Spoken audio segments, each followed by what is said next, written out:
Hey losers, it's me, Coral. Welcome back to my channel. I'm here today with the books I'm hoping to read in December. I've got a really ambitious TBR planned for myself, but I have a lot of free time, hopefully, this month. So I am excited to get into it, see what kind of havoc I can wreak, create a little chaos, maybe a little sex magic, because that is one of the books I'm reading. Maybe I should tell you about that starting out. So it is the last day of November today. So I am hoping I will get through this, but no matter what, whether I read it in November or December, I'm going to count it as a December book because it's my world and you're just living in it. I'm going to make my own rules up for myself. It's like it's going to be included in a December video anyway, so what the fuck. This is The Book of the Most Precious Substance by Sara Gran. I pulled this off my TBR cart last month. I'm just now getting to it. I didn't get to either of the books that I like randomly picked. So I think my thing is that I need to stop leaving them for the end of the month. I need to read them in the beginning of the month and then they will be finished and I won't be like, oh, I didn't do this thing again, because that's just what I do. I'm more than halfway through this. This is about a rare book dealer who gets wind of somebody looking for this like weird book, and everyone's like really secretive about it. There's like a handful of copies. They're all handwritten. It's from like the 1700s or something like that. And purportedly it's about sex magic and what sex magic can do for your life. So she becomes like really interested in getting her hands on this book, mostly so she can make money. However, maybe she gets a little bit mingled up in this, you know, sex magic. And it's been so good so far. I've read one of her books before, this novella, Come Closer. It was a possession story, it was great. And The Book of the Most Precious Substance has been great so far. And I'm really excited to tell you about it when I finish it. Then the other book that I didn't read and I was supposed to, this is Fever Pitch by Ferm. This is a really weird vintage novel about these two sisters whose family at one point, well, I think they still own this pharmaceutical company, but now it's like somebody outside of the family is the CEO or something like that. And they all kind of like are embroiled with each other. So it's like this like sexy story about like this sexy doctor sister and like this other sexy sister and the sexy CEO, but then also like they're doing human experiments. So it just really sounds so, so crazy. It's got this really great step back art. Lots going on here. And I'm going to read that like ASAP in the month so that I don't let it slip away from me again. Also in December, I'm reading The Ritual by Nevill. I'm doing this and having a discussion probably at the beginning of January. So if you'd like to read along, you'll have enough time to hopefully find a copy, rent a copy, ebook, audiobook. I saw that it was on Scribed, which now has another name, Everand. So if you're subscribed to that, it's on there as an audiobook. Maybe as an ebook too, I don't know. I really just look at audiobooks on there, but so there's that. This is about a group of friends, I think. Yeah, so they're reconnecting with each other. So it seems like they haven't seen each other for some time, but now they're getting back together to hike in the Arctic Circle, and they find this, I think, abandoned like cabin or something with these things inside, and then like their whole trip goes bananas. And I'm reading this because I'm hoping it has good like cold weather vibes. I don't know for sure, but it takes place in the Arctic Circle, so I'm hoping it does. And I think I'll enjoy it no matter what. It's just like, you know, that's why I'm picking it up. I've really enjoyed Adam Neville's work in the past, and I've like only heard good things since I talked about reading this. I've only heard good things from people, so I'm very excited to read that, and hopefully, you know, you'll find the time to read along with me and we can talk about it when we're done. This is Whalefall by Daniel Kraus, and this is about a man who is scuba diving in the ocean, and it has something to do with like his father's death. I don't know, I can't remember if like his father died on the ocean or something like that, but he's trying to, it's some sort of coping process, right?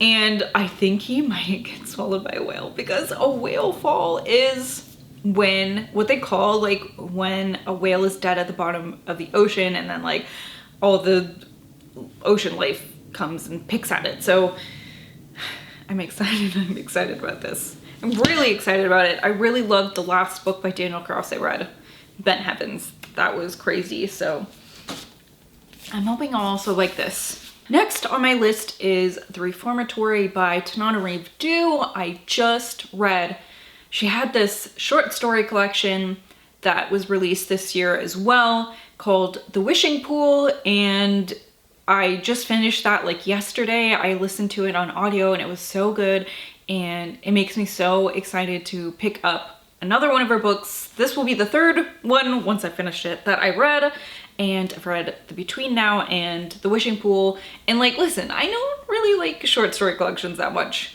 but it was at my library and I was like, you know what? I'll listen to it. And it was so good. And this, The Reformatory, I've heard really great things about. This is like a hard-hitting historical fiction / maybe horror. It talks about ghosts, but basically in this story, a young black boy is sent to a reformatory school, which we know, like, this takes place in like the 50s or 60s during the Jim Crow era, so I'm guessing probably more like the 50s, but we know about like those residential schools and how terribly they treated children, how absolutely like they are not human they treated children. So I'm expecting this to be a really hard read, but a really great read. Tananarive Due just has this way where it's like she's plopping you in the center of the story, but like also somehow it's like, it's not like jumping in a pool of cold water. It's like there's no shock to your system. It's like, you know, you're supposed to be in this story and you know somehow enough about the characters and the settings to not feel out of place, if that makes sense. It's really amazing how she does that. So I'm very excited about this. Next on my list is Hellbent by Leigh Bardugo. Hello, I'm reading a book in a series. I'm reading a sequel in a timely fashion, but only because I just reread the first one. So this is a sequel to Ninth House by Leigh Bardugo, which was like this really spooky dark academia book that takes place at Yale, where there are these secret societies dealing with different sorts of magic, shape-shifting, kind of like alchemy, portal magic, necromancy, things like that. It's so cool, and like at the center of the story is like this murder mystery kind of. And so Hellbent takes place, I'm assuming, directly after that because of how the first book ended. But I'll have to see.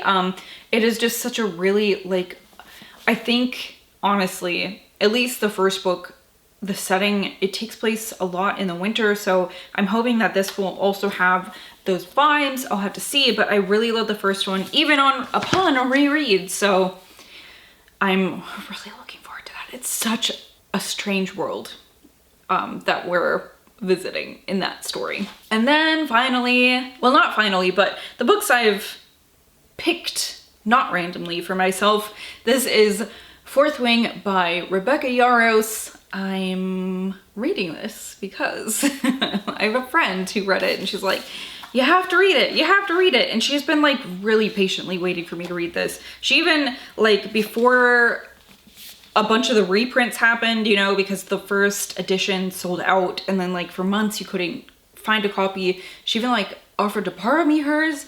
I was like, no, I'll get it eventually. And then when these like beautiful, it's like I think they call it like a Christmas edition or a holiday edition or something. When this came out, oh, it does say exclusive holiday edition. I was like, you know what? This is the perfect opportunity for me to buy this and the sequel.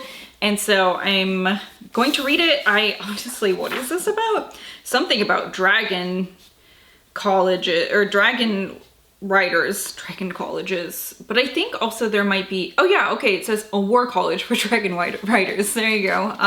That's all I know about it. I really don't want to know anything else. I want to go in. I've like really escaped any spoilers for this. I don't even know like what the characters' names are. I think probably that's because, I mean, this I think has like crept its way into really just like the general pool of readers, like across genres people are reading this, or across genre readers. What am I trying to say? People who don't usually read fantasy are picking up this book is what I'm trying to say. And like I do read fantasy, just not quite as much as I used to, which is okay. But I'm picking it up now and hopefully it's good.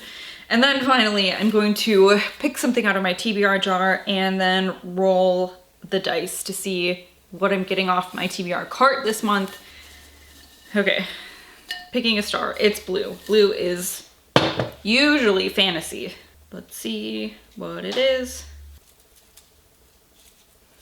Okay, this is, I know you can't read it because it is dark blue on blue paper in my dark room. This is The Assassin's Apprentice by Robin Hobbs. Let me get that. Okay, so let's read what this says. I've never read any of Robin Hobb's books, but I do have a couple of them that I haven't read. Why am I like this? I don't know. So it says, Fitz is a royal bastard cast out into the world with only his magic link with animals for solace and companionship. Already I like this. But when Fitz is adopted into the royal household, he must give up his old ways and learn a new life of weaponry, scribing, courtly manners, and how to kill a man secretly. I don't like that they don't let him talk to animals anymore. Meanwhile, raiders ravage the coasts, leaving people forged and soulless. Okay, so the word forged is capitalized as if that is something important. I guess we'll find out. As Fitz grows towards manhood, he will have to face his first terrifying mission, a task that poses as much risk to himself as it does to his target. For Fitz is a threat to the throne, but he may also be the key to the future of the kingdom. Okay, well, I don't know what that means, but let's see, very tiny words. Long book, little words, so I don't know, maybe I can find this on audio and then it would definitely get read. So that's my TBR jar poll. Then also I have this thing where I wrote down all the books on my TBR cart, and then depending on my roll, it's like 2 rolls. First roll determines what page I'm picking from. Second roll determines the book. So first we do 1 roll. 4. Can you see that? I don't know, probably not. So that means it's the first page. Then now we find out the book. 16. That is, oh, The Rib from Which I Remake the World by Ed Kurtz. Where is that? Okay, I mean, this is on my TBR card because I've been really excited about it, right?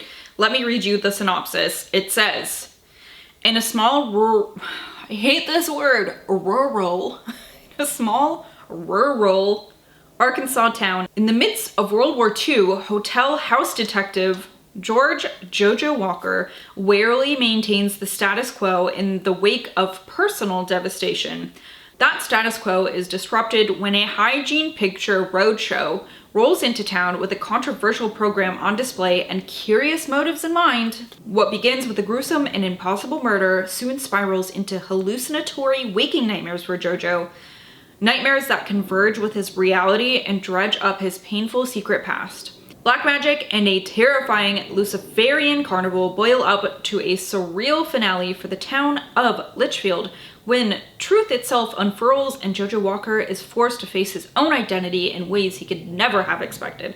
So I think the reason I picked this up was the like dirty carnival aspect, because who doesn't love like a dirty, gross carnival story? And it sounds like it'll deliver. I know I've seen this like talked about on social media, not so much recently. When was this published? 2016. And I know I didn't hear about it then, because that I think was like right when I started like really getting into booky social media. Or no, that was more like 2015 probably. But anyways, I don't know when I heard about that then. Anyways, that doesn't matter. So those are the 9 books I'm hopefully going to read this month. If the pattern repeats itself, I'll be able to fucking do it. But anyways, send me good luck. I'm going to have hopefully a good amount of reading time this month, but we'll see. Let me know, as always, if you've read these, what you thought about them. Make sure to check out my link tree with all my social media stuff. I have updated my bookshop.org shop, which I haven't done all year. So I am making curated lists on there. If you'd like to buy a book from it, it does help me buy books in the future. That's all I have for you though. Thank you again so much for watching. I will see you guys later. I hope you have a really great December.